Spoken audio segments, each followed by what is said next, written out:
Hindi lang ito sa salita, ito ay deklarasyon ng pananampalataya. Sa panahon ni Pablo, ang pag-amin na si Jesus ang Panginoon ay manganganib dahil ang Cesar ang kinikilalang Lord, kaya ito ay radikal na paninindigan. Question: Sino si Cesar sa panahon ni Pablo? Sino si Cesar? Ang Cesar ay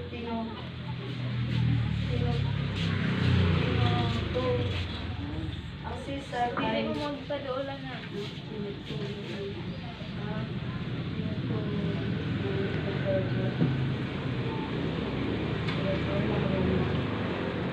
Dula na. ng Roma lang pangalan ng tao nagsimula ito kay Julius Caesar at ginamit ng mga sumusunod na emperador.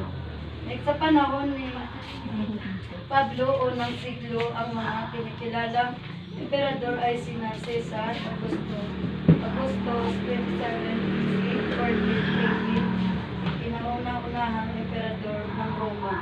Sumunod si Tiberius, 1437 AD, siya ang emperador ng si Jesus ay ipinakot sa krus. Si Claudius 41, 40 siya ang nagpaalis ng mga Hudyo sa Roma. Binanggit sa Gawa, chapter 18, verse 2. Dikto nakilala niya si Amila ng Hudyo na taga Pontus wag Abia, asawa nga si Priscilla. Bago lang sila nagabot galing sa Italia. Tungod nga may sugo ang emperador nga si Claudius nga ang tanan ng Hudyo, kinahanglan nga maghalin sa Roma. Ginbisitahan ni Pablo ini nga mag-asawa sa ilabalay. Nero 5468 AD, siya ang emperador sa panahon ng pagsusulat ni Pablo ng Roma at kilalang nagpasimula ng malupit na pag-uustig sa Kristiyano. Si Nero ang emperador sa panahon sa pagsulat ni Pablo. Sumusulat sa mga taga-Roma. Pagkilala nga tagasunod sa mapintas na maglutos sa mga Kristiyano. Bakit si Caesar ang kinikilalang Lord at ang mga sinaunang emperador? Sa kulturang Roma, ang emperador ay hindi lamang pinuno, political, official sa gobyerno, kundi tinuturing din siya ng divine figure or Diyusan. May tinatawag na imperial worship, imperial cult, or kulto, kung saan hinihiling ng tawagin ang Caesar bilang Glorious Greek words na ang ibig sabihin Lord, at Suter na ang ibig sabihin ay tagapagligtas. Ang pagbibigay ng titulo na Lord kay Caesar ay tanda ng katapatan at pagsunod sa emperyo. Kung tumanggi ka para kang traitor. Kaya radical or kusog nga pagpahayag ligon pagbasko ang panindugan ang mga Kristiyano dahil kapag sinabi mong Jesus is Lord, ito ay kontra sa kultura ng Caesar is Lord. Para sa mga Kristiyano, hindi si Caesar ang mayroong kapangyarihan, kundi si Jesus lamang.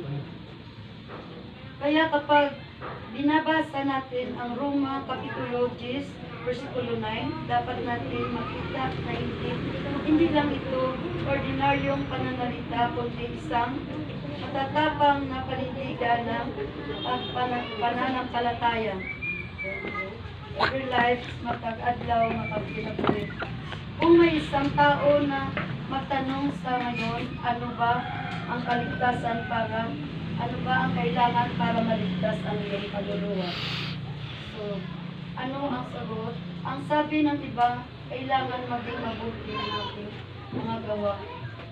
Ang iba nagsasabi, kailangan magdasal palagi. Gawin ang tradisyon ng reliyon. Ngunit, ang tamang sagot ay simple lang, no? Ang salita ng Diyos ay nagsasabi na hindi komplikado ang daan para sa kaligtasan. Ipayag na si Jesus ang iyong Panginoon at ang pananampalataya mo sa iyong puso ay muling binuhay ng Diyos mula sa pagkamatay. Second point. Ang personal story is sa akon or sa akon. Personal nga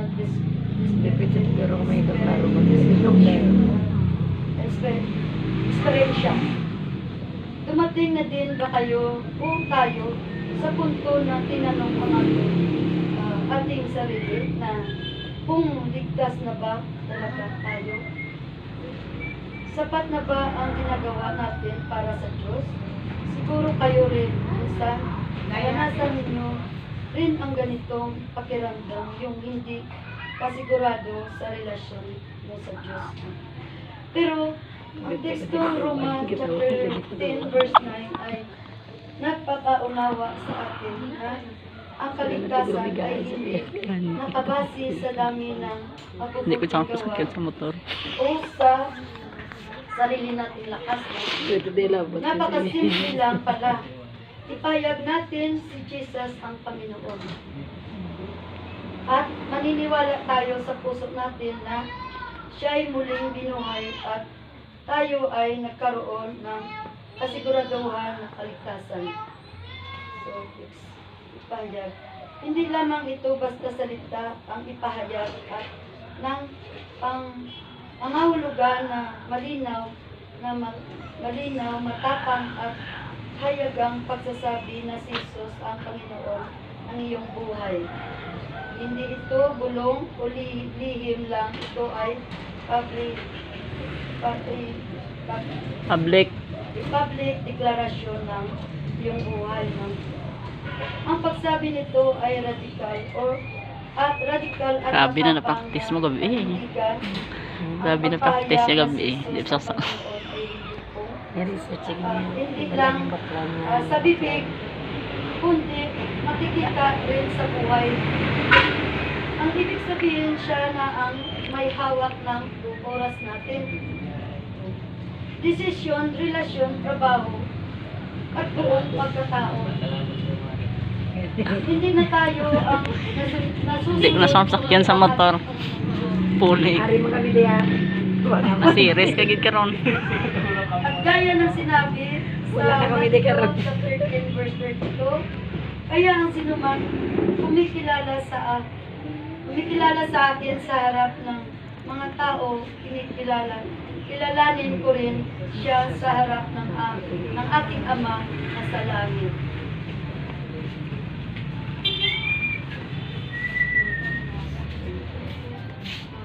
Mananampalataya sa iyong puso na siya ay muling binuhay ng Diyos. Una, puso ang sentro ng pananampalataya. Sa Biblia, ang puso hindi lang emosyon, kabuuan ng tao, pagkatao, isip, damdamin, kagustuhan. Hindi lang panlabas na sang-ayon, kundi totoong paniniwala natin sa mga mula sa loob. Ang muling pagkabuhay ang ebidensya ng kapangyarihan ni Jesus. Kung hindi siya muling nabuhay, wala tayong kaligtasan. Gaya ng sinabi sa Corinto chapter 15 verse 14, kung wala na banaw si Kristo, wala si pulos ang amon agwali. Kung pagwala man si pulos ang inyong pagtuo. Ang resurrection ang patunay na tanda ni Jesus ang kasalanan. Patunay na natalo ni Jesus ang kasalanan at kamatayan. Pananampalataya nagdudulot ng pag-asa. Dahil buhay si Jesus, buhay din ang pag-asa natin. Ibig sabihin, anuman ang pinagdaanan mo, may katiyakan, tagumpay, at bagong buhay dahil si Kristo ay hindi nanatili sa libingan. So, ang pangako na kaligtasan, ikaw ay maligtas. Una, tiyak na pangako, hindi posibilidad. Hindi sinasabi ng talata, baka maligtas ko, kundi maliligtas ka. Ang kailangan, garantisado para sa sinumang nagtatapat kay Jesus ay nananampalataya sa Kanya.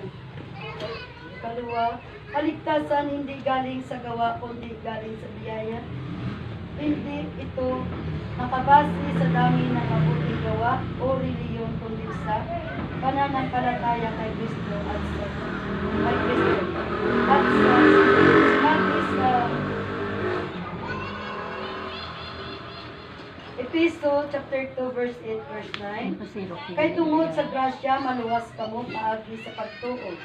Hindi inihalin sa inyo kaugalingon, kundi gasa regalo ini sang akong Diyos. Hindi man ini paagi sang inyo mga buhat agud wala sang isa nga makapahambog natay kabugal sa tubig na Diyos ng kabutihan ng katulig. So kaligtasan ngayon at sa hinaharap. Ngayon,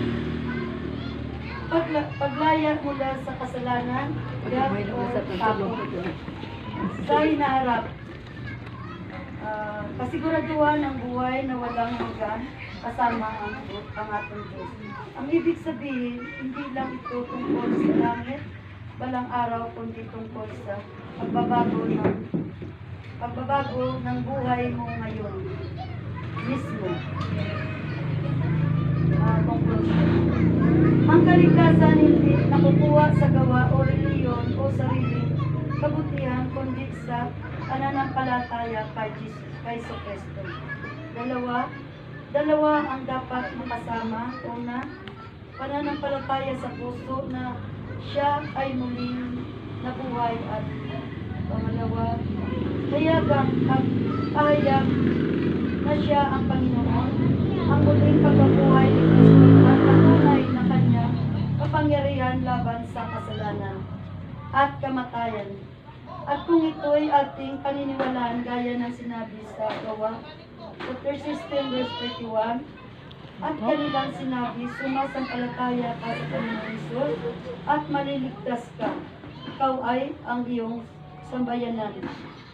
Ang tekstong Roma chapter 10 verse 9 ay nagtuturo na ang kaligtasan ay tiyak sa sinumang mananampalataya at nagbubukas ng buhay kay Kristo bilang Panginoon.